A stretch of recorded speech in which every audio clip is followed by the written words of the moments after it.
아멘. 할렐루야. 하나님은 저와 여러분을 사랑하십니다.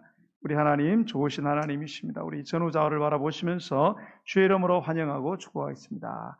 주의 이름으로 환영합니다. 축복합니다. 사랑합니다. 네.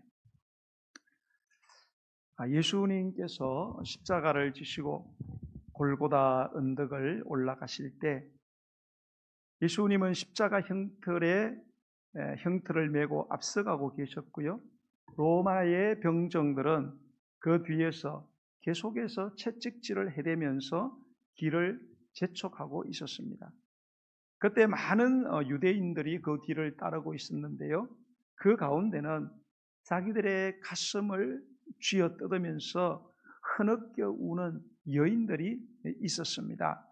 오늘도 그 여인들의 모습이 27절에 나와 있습니다. 우리 27절 한번 읽어보겠습니다. 또 백성과 및 그를 위하여 가슴을 치며 슬피 우는 여자의 큰 무리가 따라오는지라. 아멘. 마태복음 27장 56절에 의하면 그들 중에는 막달라 마리아, 그리고 야고보와 요셉의 어머니 마리아. 야고보와 요셉의 어머니 마리아는 글로바의 그 아내로서 그 유대 전성에 의하면 그 예수님의 그 육신의 아버지 요셉 있죠. 요셉의 그 남동생의 부인이었다. 그렇게 보고 있습니다. 그러니까 예수님에게는 숙모가 되는 거죠. 예, 숙모. 그리고 세베대의 아들들의 어머니도 있었다. 이렇게 되어 있어요. 세베대의 아들들, 야고보와 요한의 그 어머니죠. 이 야고보와 요한의 어머니는 예수님의 친모와 자매라고 그렇게 보통 알려져 있습니다. 그러니까 막달라 마리아, 그리고 숙모, 그리고 또 이모, 이렇게 물론 예수님의 그 모친도 있었죠. 또 마가복음 15장에 보면은 그 외에 예수와 함께 예루살렘에 올라온 여자들도 많이 있었다. 그렇게 기록이 되어 있습니다.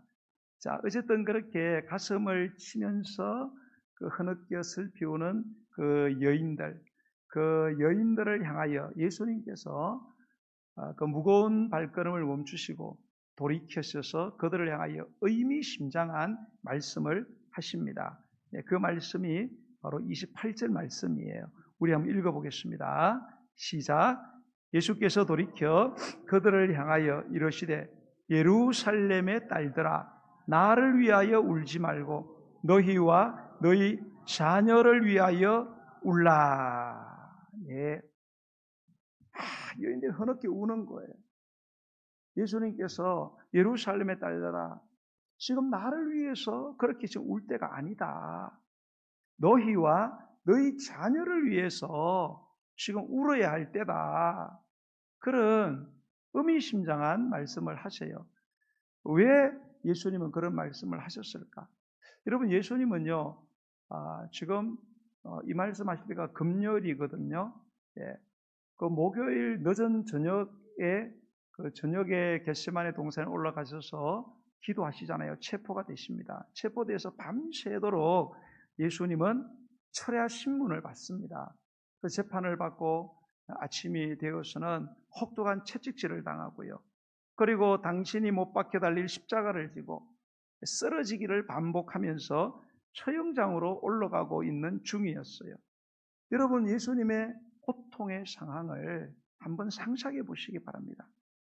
일반적으로 극심한 고통을 당하는 사람들의 대부분은 자기 연민에 사로잡히게 되죠.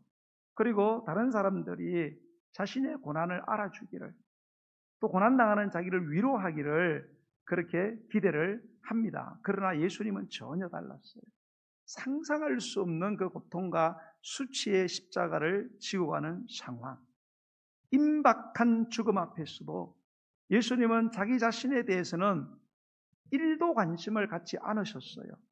오히려 예수님의 관심은 자기를 위하여 가슴을 쥐어뜯으면서 울고 있는 큰 무리의 많은 여인들에게 예수님의 관심은 있었다는 거예요. 자, 바로 이러한 상황에서 예수님이 하신 말씀이 뭐냐? 예루살렘의 딸들아. 나를 위하여 울지 말아라. 지금 그럴 때가 아니다. 너희와 너희 자녀들을 위해서 울어야 된다. 이런 말씀을 하셨어요. 우리가 이런 상황적인 면을 고려해 볼 때에 우리는 이 예수님의 말씀의 심각성, 예수님의 말씀의 중요성에 온 신경을 곤두세우는 주목을 해야 합니다. 예수님의 이 말씀은 단순한 명령조의 말씀이 아니죠. 처절한 절규입니다. 그리고 애통해하면서 부르짖는 간청에 가까운 피눈물의 호소라고 그렇게 봐야 됩니다. 그러면 왜 예수님은 당신의 죽음조차도 아랑곳하지 않으신 채 당신을 위해서 우는 그 큰 무리의 여인들을 향해서 예루살렘의 딸들아, 지금 정신을 차려야 된다. 날 위해 지금 울 때가 아니다. 너희와 너희 자식들을 위해서 울어야 된다라고 말씀하셨을까요? 그 이유가 바로 29절로 30절에 기록되어 있어요. 한번 그 이유를 우리가 한번 보도록 하겠습니다. 29절로 30절 시작. 보라, 날이 이르면 사람이 말하기를 잉태하지 못하는 이와 해산하지 못한 배와 먹이지 못한 젖이 복이 있다 하리라. 그때에 사람이 산들을 대하여 우리 위에 무너지라 하며 작은 산들을 대하여 우리를 덮어라 하리라. 아멘. 자, 예수님이 이 말씀하신 이유 첫 번째 이유는 뭔가 하면 그 어떤 날에 대한 문제 때문에 이 말씀을 하셨다는 거예요. 네.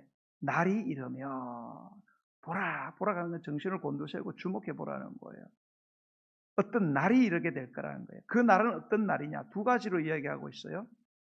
잉태하지 못하는 그 여자지요. 해산하지 못하는 배, 먹이지 못하는 젖이 복이 있다고 말하게 될 날이 오게 되기 때문에 그렇다는 거예요. 여러분, 여기서 이 세 종류의 여인은 요즘이야 아기를 안 낳으려고 하는 시대지만은 고대는 아기를 못 낳는 것은 저주에 가까웠거든요. 예. 그런데 그런 사람들이, 자식 없는 여인들이 복이 있다 하는 날이 오게 될까? 이게 뭔 뜻입니까? 자식들에게 엄청난 극심한 고통의 날이 오게 된다는 거예요. 자식들이 겪어야 될 어마어마한 고통의 날이 올 것이기 때문에 지금 너희들이 자식을 위해서 울어야 된다. 그 말하는 거예요. 두 번째로는 사람이 산들에 대하여 우리 위에 무너지라 하며 작은 산들을 대하여 우리를 덮으라고 말하게 될 날이 오기 때문에 지금 너희를 위해서 울어야 된다 이 말이에요. 그러면 여기서 사람이 산들에 대하여 우리 위에 무너져라, 작은 산들을 대하여 우리를 덮으라, 이게 무슨 뜻이냐? 하나님의 진노가 임했는데 그 진노가 너무너무 어마어마하고 엄청난 거예요. 그러니까 견딜 수가 없는 거예요. 너무너무 고통스럽고 힘드니까 차라리 죽었으면 좋겠다는 거예요. 그래서 산들을 바라보고 우리를 그만 덮어버리라는 거예요. 산들아 무너져서 우리를 매몰시키고 우리를 죽여버리라는 거예요. 이렇게 사는 것보다 죽는 게 낫다. 생지옥과 같은 날이 오게 될 거다. 너희와 너희 자녀들에게 그런 날이 지금 다가오고 있기 때문에 지금 너희들이 나를 위해서 울 때, 나는 죽어서 가겠지만은, 그러나 나는 죽음으로 끝나지 않고 부활할 것이고 부활 성취할 것이기 때문에 지금 나 신경 쓸 때가 아니라는 거예요. 너희와 너희 자녀에게 임할 이 극심하고 상상을 초월하는 환난의 날, 심판의 때가 오기 때문에 지금 너희와 너희 자신을 위해서 울면서 기도해야 된다. 그런 뜻이 되는 것입니다. 예수님은 당신의 메시아인 당신을 거역하고 죽인 그 죄악에 대한 심판의 날, 그 예루살렘의 앞날에 인간의 모든 상상을 초월하는 엄청난 고통의 날이 이 예루살렘에 다가오고 있는 것을 보고 계셨어요. 그래서 이미 누가복음 19장 43절로 44절을 보면 예수님은 그 다가올 고난을 보면서 예루살렘을 향하여 눈물을 흘리시면서 이렇게 경고했어요. 날이 이를지라 너희의 원수들이 토둔을 쌓고 너를 둘러 사면으로 가두고 또 너와 및 그 가운데 있는 내 자식들을 땅에 메어 치며 돌 하나도 돌 위에 남기지 아니하리니 이는 너희가 보살핌 받는 날을 알지 못함을 인함이니라 하시니라. 원수들이 찾아온다는 거예요.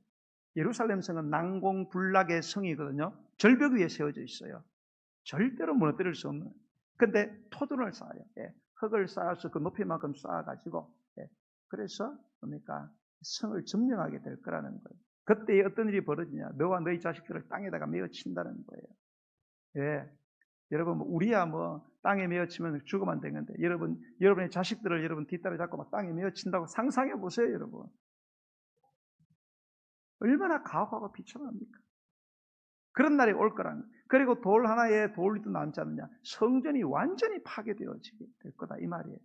왜 그러냐? 이는 왜냐하면 내가 보살핌 받는 날을 알죠. 보살핌 받는 날인 게 뭐냐? 예수님의 성육신의 오심을 말하는 거예요. 영광 고다 버리시고 구원하기 위하여 우리를 보살피시기 위해서 오셔서 은혜를 주고 싶어 하는데, 유대인들은 그 오신 예수님의 은혜를 알지 못하고 깨닫지 못하고 영적으로 무지해서 그 예수님을 메시아임을 부정하고 오히려 죄 없는 예수님을 십자가에 못 박아 죽어버렸다는 거예요.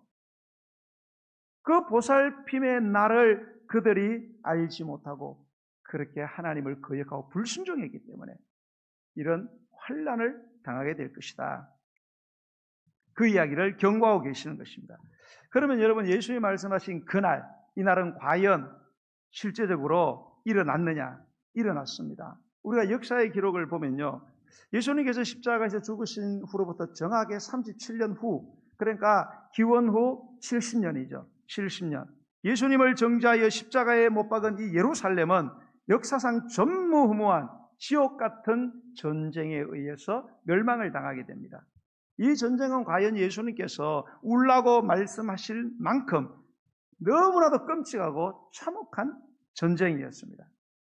자, 당시에 로마 황제가 베서타니안이라는 그러한 황제였거든요. 그 황제의 아들이 티투스예요. 우리 디도 장군이라고 보통 말하는데, 이 티투스 장군이 8만 명에 이르는 병력을 이끌고 예루살렘에 들어가는 모든 도로를 차단을 했습니다. 그리고 성을 완전히 에워쌌어요. 왜 그런가 하면 예루살렘 성이 난공불락의 성이어서 그냥 무너뜨릴 수가 없어요. 그러니까 모든 그 들어가는 도로를 다 차단을 하고 포위를 해가지고 굶겨 죽이기 작전으로 나갔다, 이 말입니다. 아무것도 성 내로 반입이 불가능하게 되었어요. 그러니까 성 안에서는 먹을 것이 떨어지고 물자가 부족하게 되었어요. 나중에는 전염병까지 돌게 돼가지고 수많은 사람들이 죽어나가기 시작했습니다. 그러자 성을 탈출하는 사람들이 늘어났습니다. 그러나 탈출한 자들은 성 밖의 로마군에게 전부 다 붙잡혀서 죽임을 당했는데, 기록에 의하면 하루에 500명 이상이 십자가에 처형을 당하는 이러한 잔인한 그러한 죽임을 당했다고는 기록이 있습니다. 자, 그러는 동안에 예루살렘 성 안의 사태는 점점 더 심각해졌는데요. 영양실조로 퉁퉁 부은 아이들이 길바닥에 쓰러져서 움직이지를 못하고요. 청년들은 좀비나 유령처럼 거리를 헤매 다녔다고 합니다. 어디에 먹을 것이 있다 그러면 그것을 서로 먹으려고 싸움이 벌어졌습니다. 사람들은 너나 할 것 없이 모두 강도로 변하고 말았습니다. 그리고 무엇이든지 먹을 것이 보이면요, 입에 넣어서 씹었는데요, 심지어서 동물의 가죽으로 만든 옷이나 허리띠, 신발까지 뜯어먹고 물에 끓여서 먹었다고 합니다. 가장 비참한 것은 인자한 여인들이 자기의 친자식을 삶아 먹고 불에 구워서 먹었다는 실제 기록이 있습니다. 굶어 죽고 병들어 죽은 사람들이 성 안에 다 매장할 수가 없어서 하루에 수백 구에 이르는 시체를 성벽 바깥으로 던졌는데 그것이 쌓여서 산처럼 쌓여졌다고 합니다. 그러니까 그 악취가 성 주변을 진동했다. 이걸 누가 기록했냐? 이 성을 점령하기 위해서 왔던 그 티투스 장군의 통역관이 있었어요. 그 유대인이었거든요. 요세푸스라는 사람이 통역관이었는데 이 사람이 역사가예요. 이 사람이 그 현실을 자기의 눈으로 보고 그거를 전부 다 기록을 했습니다. 그 이야기 일부를 제가 여러분에게 들려드린 거예요. 유대인들은 필사적으로 저항을 했습니다. 그러나 결국은 성이 무너지게 되었고요. 함락된 예루살렘 성 안에서는 무차별의 살육과 약탈이 자행이 되었습니다. 성전 수장고, 그러니까 귀중한 물품을 보관하는 그 창고에 여자들과 아이들이 6,000명이 숨어 있었는데 그들이 발견이 되어지고 산채로 로마군들은 그들을 불태워 죽였다고 합니다. 전쟁의 참상은 참혹하고 처절했습니다. 당시 예루살렘에는요, 6월절 그런 시기가 겹쳐져 있었는데 6월절 때문에 수많은 사람들이 전국에서 찾아와서 인산인해를 이루었고요. 약 240만의 사람들이 예루살렘 성 안에 있었다고 합니다. 그 240만의 사람들 중에 110만에 이르는 사람들이 로마군에게 살상을 당하거나 굶어서 죽었다. 의정부시 인구가 몇 명이에요? 46만 명이거든요. 의정부시 인구의 2.5배나 되는 인구들이 거기에서 비참하게 죽고 굶어 죽었다는 거예요. 그리고 노예로 잡혀간 사람이 거의 1만 명에 이르러 전 세계로 흩어졌다고 합니다. 그리고 예루살렘 성전 또한 불타서 잿더미가 되었어요. 그런데 여러분, 당시 예루살렘 성전의 그 돔, 그 지붕 있잖아요, 지붕. 이 지붕을 전부 다 그 금으로 도배를 해놨거든요. 예, 도배를 해놨어요. 그러면 햇빛이 비치면 막 찬란하게 빛났습니다. 근데 불이 타니까 이 금이 녹아내려가지고 성전의 벽을 타고 내려갔습니다. 그러니까 로마 병사들이 나중에 이 금을 채취하려고 그냥 벽을 전부 다 박살을 다 냈어요. 박살내고 심지어는 그것이 흘러서 땅속으로 내려갔을까봐 땅속에 있는 기초석까지 전부 다 파내어가지고, 예, 그래서 성전을 흔적도 없이 파괴를 시켜버렸다는 것입니다. 누가복음 21장 6절의 말씀에 보면 너희 보는 이것들이 날이 이르면 돌 위에 돌 하나도 남지 않고 다 무너뜨리우리라. 예, 바로 이 예언의 말씀이 그대로 성취가 된 것입니다. 이 예루살렘의 멸망으로 인한 유대인들은 자신들이 살 땅을 잃어버리게 되고요. 1948년에 이스라엘이 다시 건국되잖아요. 이때가 AD 70년 아닙니까? 거의 2000년에 가까운 세월을요, 전 세계에 흩어져서 지옥 같은 그런 삶을 그들이 살아가게 되는 것입니다. 자, 예수님은요, 이제 30년 남짓한 그러한 세월이 흐르고 나면 닥쳐올 비참한 상황을 예수님은 알고 계셨어요. 그래서 예루살렘 여자들에게 너희들이 지금 나를 위해서 울 때가 아니라는 거예요. 나는 죽지만은 부활할 것이기 때문에 지금 나를 위해서 울 때가 아니고 너희에게 따라올 이 어마어마한 큰 환난이 있기 때문에 그 환난을 지금 당해들은 너희와 너희 자식들을 위해서 울어야 된다고 애통하는 심정으로 말씀하신 것입니다. 그리고 이 예언의 말씀은요, 역사 속에서 소름 끼칠 정도로 정확하게 여러분 성취됐다는 사실을 여러분 기억하셔야 합니다. 여기서 우리가 무엇을 깨달아야 합니까? 여러분, 우리의 행동 하나하나가 우리 자녀들에게 엄청난 영향을 미친다는 사실이에요. 여러분, 우리가 자녀들을 위하여 땀을 흘리면요, 그 열매를 자식들이 따먹게 돼요. 그러나 우리가 자녀들을 위하여 해로운 것이 아무것도 없잖아요. 그럼 자식들은 손가락만 빨고 사는 거예요. 우리 기성세대가 자녀들을 위하여 하나님께 순종하는 선을 행하며 자녀들은 축복과 형통을 물려받게 되지만요, 우리가 불순종하는 악을 자꾸 계속 행하면요, 재앙과 저주를 물려받게 된다는 사실을 여러분 잊지 말아야 된다는 말입니다. 그리고 여러분, 너희와 너희 자녀를 위하여 울라는 이 말씀은 당시에 예루살렘 여인들에게만 준 게 아니에요. 이스라엘 백성들에게만 준 게 아닙니다. 종말의 때를 살아가는 우리에게도 주시는 동일한 말씀이다. 여러분, 성경에 보면요, 어떤 말씀들이 그 당시에만 주는 말씀이 있어요. 그런데 어떤 말씀은 그 당시뿐만 아니라 먼 미래에 있을, 미래에 다가올 사람들에게 주는 이중적 의미로 주는 말씀들이 굉장히 많아요. 이걸 통정적 시각으로 본다, 그렇게 이야기하거든요. 우리가 산을 이렇게 보면은 실제로는 멀리 떨어져 있지만 정면에서 보면 되게 가까이 보이잖아요. 실제로 가면 거리가 상당히 이렇게 있습니다. 그런 것처럼 이게 이중적으로 주시는 말씀이거든요. 오늘 이 본문의 말씀이요. 그러니까 이게 오늘날 이 종말의 시대를 살아가는 우리에게도, 우리 자녀들에게도 주시는 말씀이라는 사실을 우리가 반드시 여러분 기억을 하셔야 합니다. 여러분, 마태복음 24장 19절로 21절을 보면 그날에는 아이벤 자들과 젖먹이는 자들에게 화가 있으리로다. 너희가 도망하는 일이 겨울에나 안식일에 되지 않도록 기도하라. 그때는 큰 환란이 있겠습니다. 창세로부터 지금까지 이런 환란이 없었고 후에도 없으리라. 자, 여기 말하는 그 날은 뭐냐? 예수님의 재림의 날을 말하는 거예요. 이 재림의 날에 큰 환란이 일어난다는 거예요. 여러분, 예수님이 2000년 전에 초림하셨어요. 이 예수님은 분명히 약속을 하세요. 내가 오겠다 다시. 역사적으로 현실적으로 2000년 전에 우리를 구원하기 위하여 오신 그 예수님, 심판하시기 위하여, 심판을 통하여 믿는 자들에게는 상급을 주시고 불신자들에게는 형벌을 내리시기 위하여 반드시 이 땅에 다시 오신다는 거예요. 속히 오신다고 분명히 말씀하셨어요. 그런데 그 예수님의 재림이 오기 그 어간에는 큰 환란이 온다는 거예요. 그 환란은 창세 이후로 지금까지 이런 환란이 없었다는 거예요. 그 이후에도 없고 우리 상상을 초월하는 그런 환란이 예수님의 재림 직전에 일어나게 될 것이다. 여러분, 앞으로 우리 자녀들이 살아갈 세상을 여러분 한번 예상해 보세요.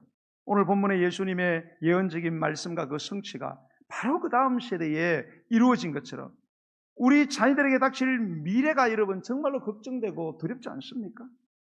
여러분, 혹시 예루살렘에 닥친 것 같은 그 엄청난 재난과 불행이, 아니 그것과는 비교조차 할 수 없는 엄청난 재난과 불행이 우리 자녀들 세대에 온다면은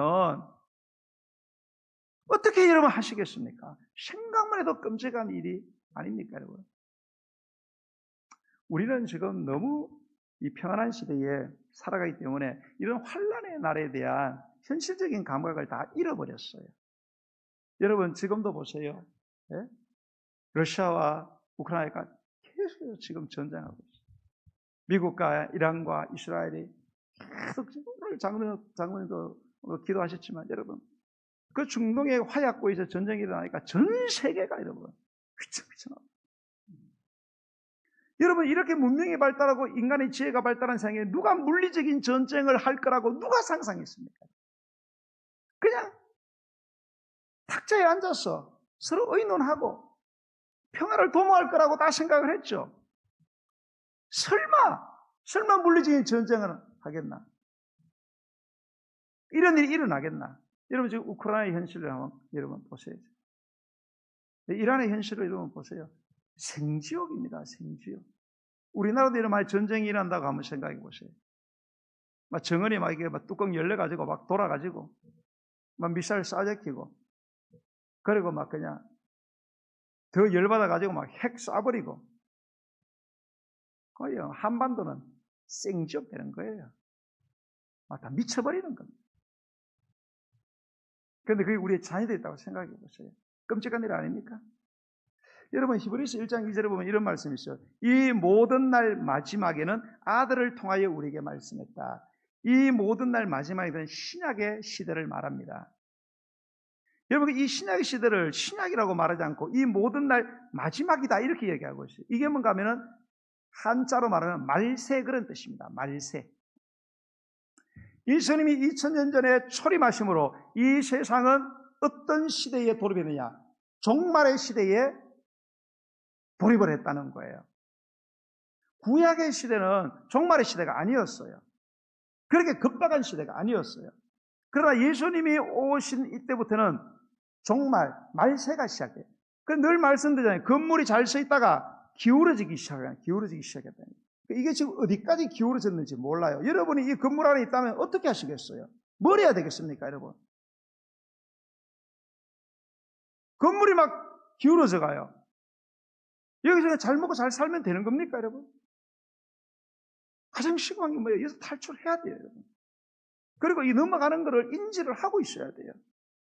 지금이 그런 때입니다, 여러분. 세상이 기울어져 가고 있어요, 지금요. 어디까지 기울어졌는지 지금 몰라요.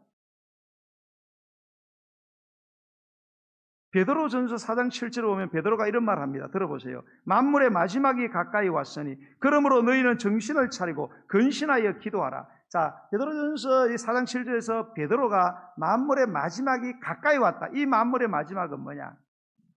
예수님의 재림을 말하는 거예요.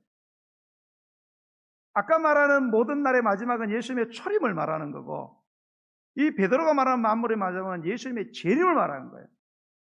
예수님이 돌아가시고 얼마 뒤인데 이 베드로가 뭔 말이에요? 예수님의 재림이 가까이에 왔다는 거예요. 건물로 말하면 거의 다 지금 기울어져서 막 쓰러져가는 시점에 와 있다. 그 사람들이 얘기합니다. 그런데 이 말한 지가 2000년 지났거든요. 2000년 지났는데 그 예수 안 왔는데 저보다 구라 아니냐? 여러분, 그래서 베드로 후서 3장 8절에서 베드로는 또 이런 말합니다. 사랑하는 자들아, 주께는 하루가 1000년 같고 1000년이 하루 같다는 이 한 가지를 잊지 말아라. 이 당시에도 사람들이 그런 의문을 가졌어요. 왜 예수님은 속히 오신다고 했는데 왜 안 오시나? 수십 년이 지났는데. 근데 베드로가 뭐예요? 사랑하는 자들아, 귀를 열고 들으라. 주님에게는 1000년이 하루하고 하루가 1000년 같다는 이 사실로 잊지 말아야 된다. 시간의 계산법이 완전히 다르다는 거예요. 여러분, 만약에 우리는 2000년을 지금 우리가 기다리고 왔어요. 예수님은 지금 며칠을 보낸 것입니까? 이틀 보내신 이틀. 영적 세계에서 이틀밖에 안 지났어요. 지금요. 2000년이 이틀이라면 여러분, 예수님은 곧 오신다 이 말입니다. 그리고 지체되는 것처럼 이게 보이지만은 예수님의 재림이, 하나님의 이 계획, 예수님의 재림은 정확하게 이루어진다는 사실을 베드로가 이거를 강조하고 있다는 사실을 여러분 반드시 주목을 하시기 바랍니다. 여러분, 디모데후서 3장 1절 5절, 디모데후서가 뭐예요? 바울의 마지막 서신입니다. 유언서. 베드로는 여러분 천상세계에 천국에 직접 갔다 온 사람이에요. 우리가 들어서는 안 될 말까지 듣고 온 사람이 이 바울이에요. 이 바울이 마지막 감옥에서 자기의 죽음을 직감하고 그 디모데라는 그 후배 목사에게 보낸 마지막 편지가 디모데 후서 아닙니까? 거기에 보면 말세에 고통하는 때에 대해서 이야기를 합니다. 자, 지금 이 말세잖아요. 말세 중에 고통하는 때가 온다. 말세에 고통하는 때는 언제냐? 예수님의 재림 직전에 극심한 환난의 때를 말하는 거예요. 예수님의 재림이 가까워 오면은 고통하는 때가 오는데 그때에 일어나는 현상들을 쫙 적어놨어요. 이분이. 그 현상들을 제가 읽어드릴 테니까 여러분 한번 들어보세요.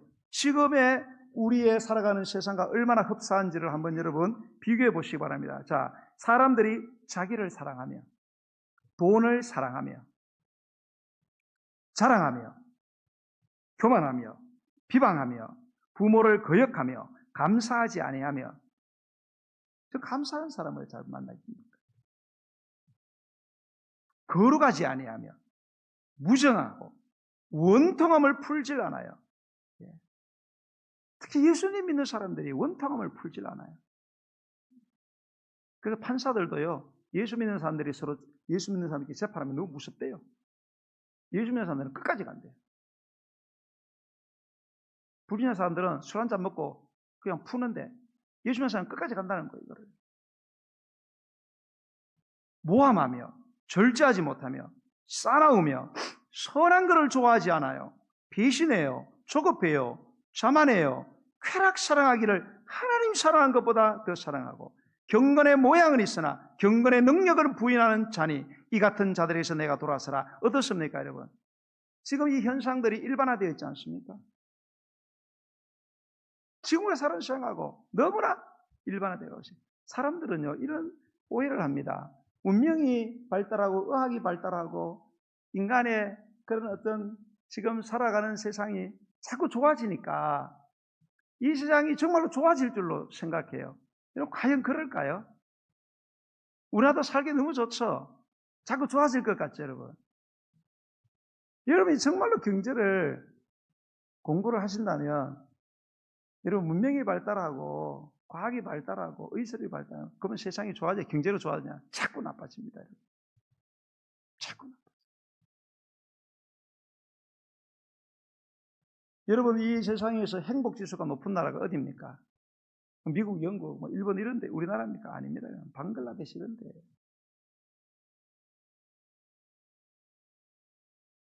여러분, 복음서에 보면은 소계시록이라는 그러한 말씀이 적혀 있는 장이 있어요. 마태복음 24장, 마가복음 13장, 누가복음 21장. 이게 소계시록이라 그러거든요. 예수님의 재림 직전에 일어날 현상들을 구체적으로 아주 적어놓은 그런 책이에요. 그래서 소계시록이라 그래요. 거기에 재림 때에 일어날 현상들을 적어놨어요. 자연적인 징조는 뭔가 하면 해와 달과 별의 변화가 일어난다. 우주의 격변이 일어나게 된다. 예, 아주 극심한 우주의 변화가 일어난다. 여러분, 과학자들의 이야기 들어보세요. 지금 우주가 극심한 변화를 겪고 있습니다. 그래서 행성들이 소멸하게 되고 블랙홀이 뭡니까? 행성들을 빨아들이게 되고 은하와 은하가 충돌을 하고 있고 이런 일들이 지금 일어나고 있어요, 여러분.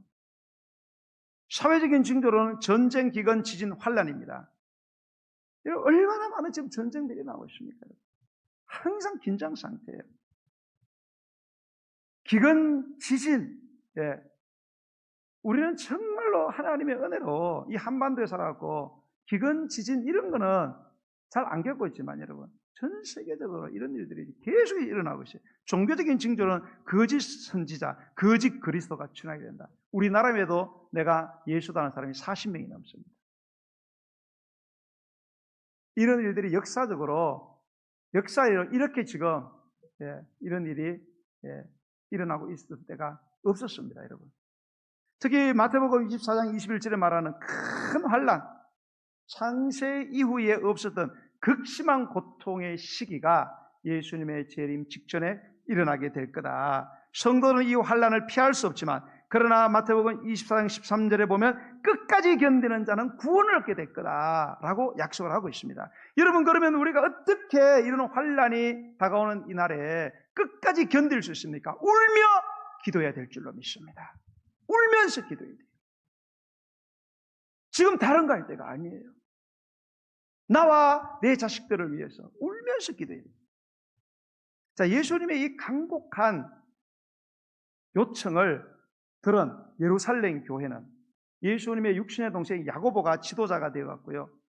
환란의 날이 올 것을 준비하기 위해서 눈물로 기도했다고 합니다.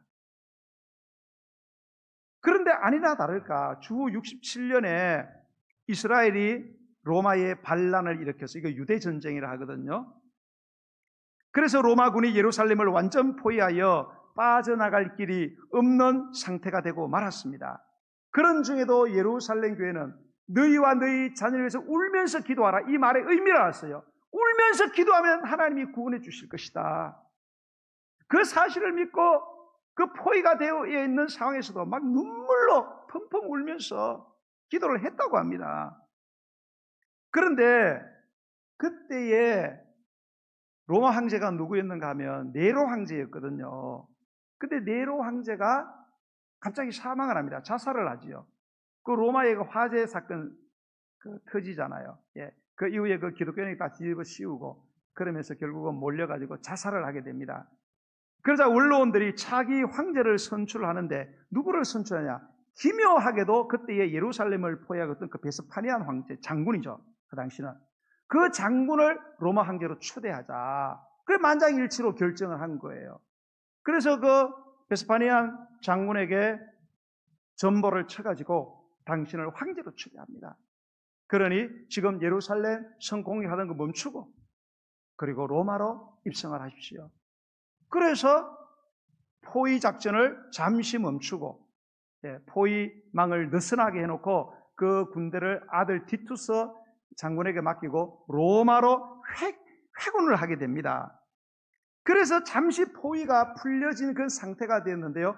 그때에 울면서 기도하던 기독교인들 2만 명이 예루살렘을 빠져나왔다는 거예요.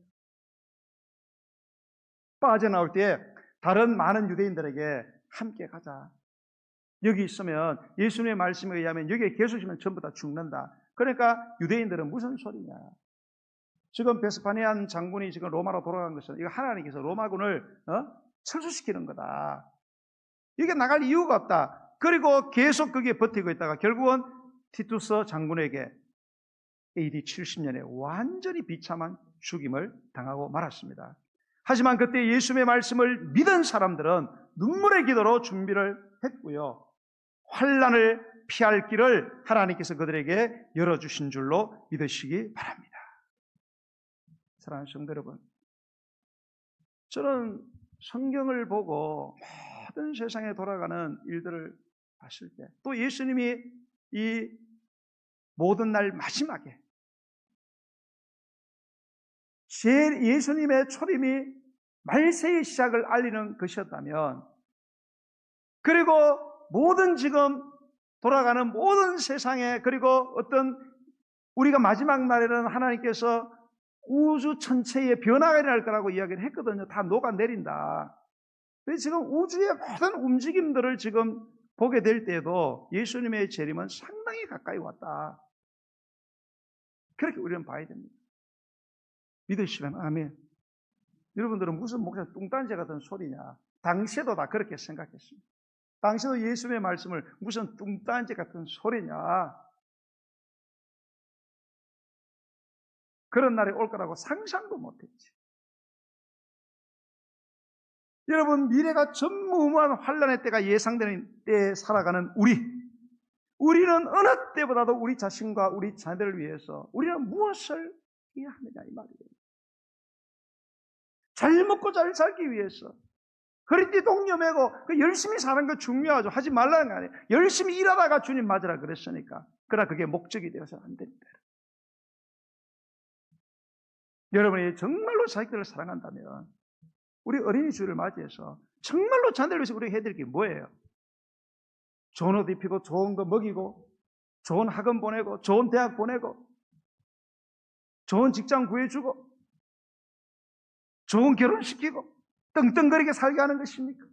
세상에 명예건세 누리게 하려고 허리 휘어져가면서 뒷바라지하는 것, 그게 지금 여러분 중요한 겁니까? 그게 우리가 살아가는 삶의 목적이 되어야 합니까? 아닙니다. 울며 기도해야 될 줄로 믿습니다. 울며 기도할 때예요. 정신을 차려야 됩니다. 베드로가 말한 것처럼 근신하고 정신을 차리고 기도하라고 말한 것처럼, 저는 이 설교 준비하면서 우리 성도들이 이 말씀을 얼마나 진정성 있게 받아들일까, 저는 막 가슴이 답답합니다. 가슴이 너무 답답합니다.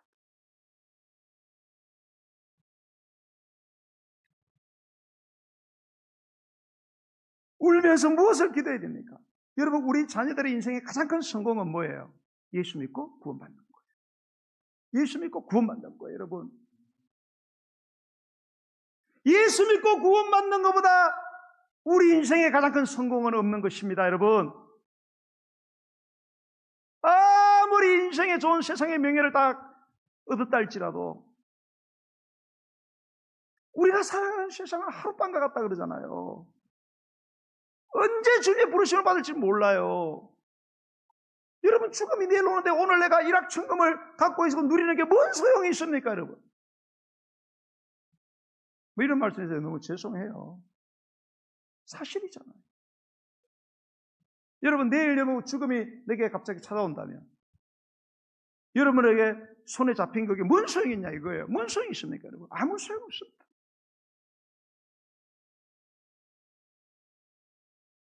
정말로 예수 믿고 구원받는 자가 되게 해달라고, 우리 자녀가 울며 기도해야 될 줄로 믿습니다.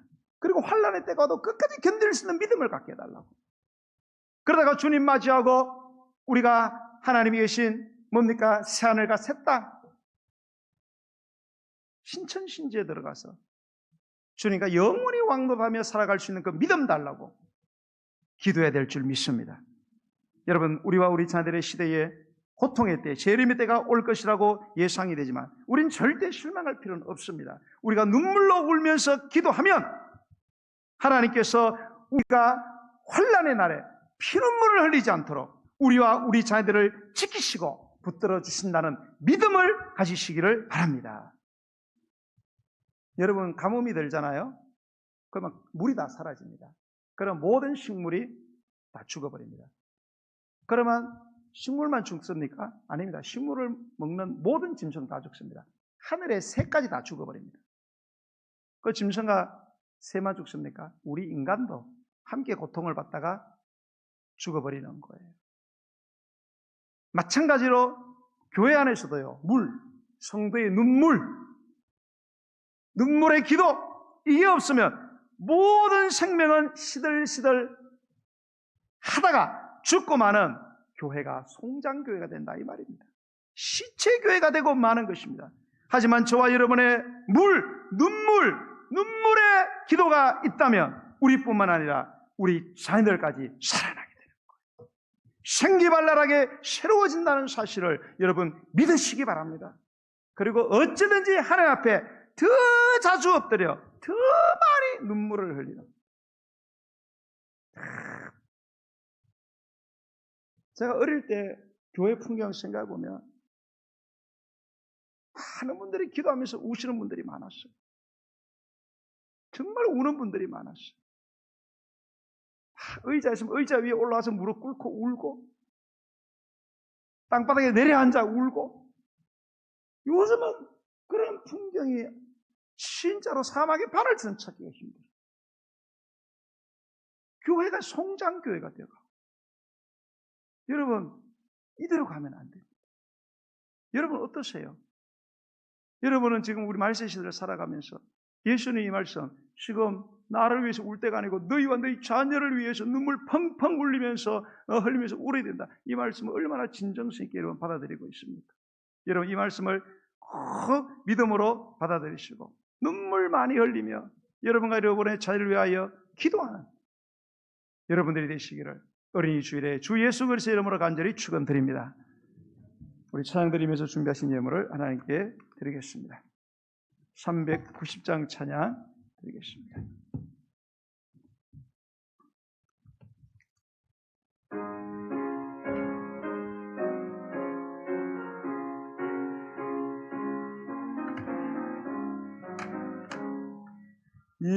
예수가 거느리시니 즐겁고 평안하구나. 주야에 자고 깨는 곳 예수가 거느리시네. 주 날 항상 돌보시고 날 친히 거느리시네. 주 날 항상 돌보시고 날 친히 거느리시네. 때때로 괴로움 당하면 때때로 기쁨 누리네. 풍파 중에 지키시고 평안히 인도하시네. 주 날 항상 돌보시고 날 친히 거느리시네. 주 날 항상 돌보시고 날 친히 거느. 나 주의 손을 붙잡고 내 주의 손을 붙잡고 천국에 올라가겠네. 아멘. 괴로우나 즐거우나 예수가 거느리시네. 주 날 항상 돌보시고 날 친히 거느리시네. 주 날 항상 돌보시고 날 친히 거느. 이 세상 이별할 때에 이 세상 이별할 때에 마귀의 권세 이 천국에 가는 그 길도 천국에 그 길도 예수가 거느리 신의 아멘. 수날 항상 돌보시고 날 친히 거느리시네. 수날 항상 돌보시고 날 친히 거느리시네. 아멘. 여러분, 오늘 주님께서 우리의 큰 환난에 대해서 말씀하시면 우리를 위협함이 아닙니다. 여러분, 인생을 사시면서 상상하지 못했던 어려움과 재난을 겪었던 적이 아마 있으실 겁니다. 누군가가 그런 재난을 알아서 미리 말해줬더라면 그 재난을 피해가여 얼마나 내가 준비하고 노력했겠습니까? 우리는 알지 못하여 그런 재난 가운데 깊이 빠져서 허우적거릴 때 얼마나 많습니까? 우리 주 예수께서는 자비로운 분이시므로 우리의 미래에 대하여 정확하게 말씀을 하셨습니다. 당시에도 말씀하셨지만 종말의 시대를 살아가는 우리에게 큰 환난의 날이 다가올 것이고 예수님의 재림은 이 땅에 임할 것이라고 말씀하고 있습니다. 그러므로 지금 우리가 울면서 기도해야 될 일이 무엇입니까? 육신의 즐거움과 육신의 평안함을 위하여 울면서 기도해야 할 때입니까? 그것이 우리에게 필요한 일이지만 우리의 삶의 궁극적인 목적이 되어서는 안 되는 것입니다. 우리는 종말을 준비해야 됩니다. 그리고 종말에 다가올 큰 환난을 끝까지 견디기 위한 믿음을 갖게 해달라고, 우리 자신과 우리 자녀를 위하여 간절히 기도하라고 주님 오늘 우리에게 말씀하고 계십니다. 주님, 말세를 살아가는 우리, 큰 환난을 앞두고 있는 우리에게 다가오셔서 우리를 거느려 주시옵소서. 우리를 항상 돌보아 주시옵소서. 우리가 눈물로 기도하며 주님 앞에 나아가오니 우리와 우리의 자녀들의 현재와 미래를 책임져 주시고 어떤 환난이 다가와도 끝까지 견딜 수 있는 놀라운 믿음을 허락해 주셔서 주님 오시는 그날에 주님을 맞이하고 언젠가 이 땅을 떠나게 될 때에 주님이 예배하신 하늘과 땅에 들어가 영원히 주님과 함께 왕노릇하는 영광스러운 영생복락의 삶을 살아갈 수 있는 복을 허락해 달라고, 그 믿음 달라고, 그 믿음을 얻기 위하여 눈물로 기도하는 우리가 되게 해달라고 주님의 거룩하신 이름 부르고 기도하겠습니다. 주여, 주여, 주여. 아버지 하나님, 오늘날 우리를 너무나 사랑하시고 다가올 아버지 하나님이여 환난에 대하여 미리 말씀하시며 애통하는 마음으로 간절한 아버지 하나님이여 그